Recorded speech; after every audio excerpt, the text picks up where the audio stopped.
I think Star Ocean the Second Story ranks about 5th on my all-time hours spent list. It's not unfair to say that this game, along with Final Fantasies 7 and 9, was a huge chunk of my high school era gaming. Star Ocean the Second Story was the game that taught me important life lessons. Rivalries improve everyone. Motoi Sakuraba's compositions are amazing. If a dude gets possessed by dragons because you were cheering for him too loudly, you owe it to him to help him out, and you cannot drink three-eyed alien women under the table. It just doesn't happen. So while I could look upon the PSP remake of the first Star Ocean with some freshness, the second evolution treads on territory that's much closer to my heart. And in the interest of being a more accurate translation, some chunks of it are different. There's actually a vocal performance, and some pronunciations aren't what you'd expect, largely because they were mistranslated in the first place back in '99. It's not 10 out of 10, Claude. It's somewhere around 80 points. Come on!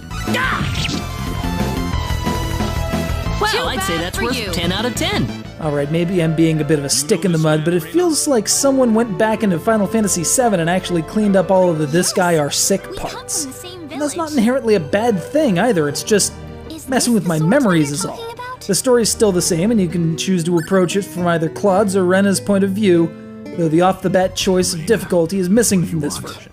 Also, just for the record, you're going to spend most of the game collecting different pronunciations of Rena's name. Anyway, Claude, being a doofus, disregards his dad's warnings and pokes the wrong thing on an alien planet, thus warping himself all the way to some underdeveloped backwater where a girl, Viz Rena, is being attacked by a gorilla-looking thing.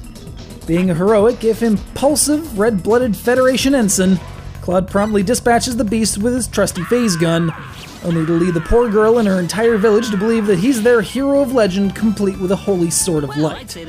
Hijinks ensue as Claude searches for clues to get him back home, and Rena searches for her real mom because this party needs a healer too, don't you know? Oh, yeah, I guess I haven't bathed lately. The mechanics of combat feature the now familiar instanced bouts of free-roaming isometric skirmishes, though the UI has been touched up a bit to a more standardized form appropriate for portable remakes of both this title and its predecessor.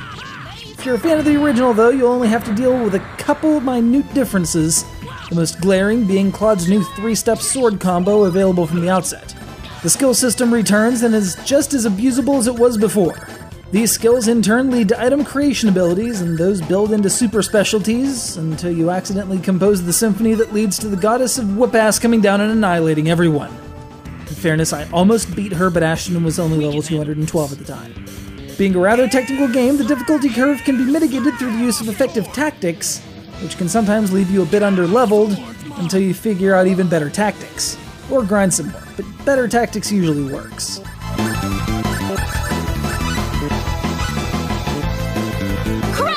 And the audio, well, there's a reason this game made me an unabashed Sakuraba fanboy. For my money, it's one of the best soundtracks ever composed, swinging from celestial harp solos to flute-driven rustic themes to energetic, keyboard-heavy dungeon music. The admittedly dicey dub of the original has been completely redone and is now, well, still a bit shaky in parts, but significantly less dicey. Rena in particular sounds worlds better, which is welcome as she's got a lot of dialogue, though her redone character portrait makes our supposedly 18-year-old co-protagonist look about 8. Fortunately, hers is the odd one out, as the rest of the redone art and new production IG animation looks as good as could be hoped for.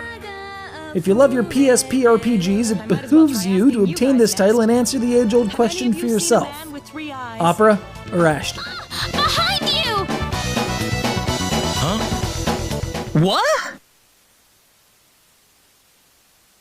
I said you have to take responsibility for this. Look at me! I'm permanently disfigured!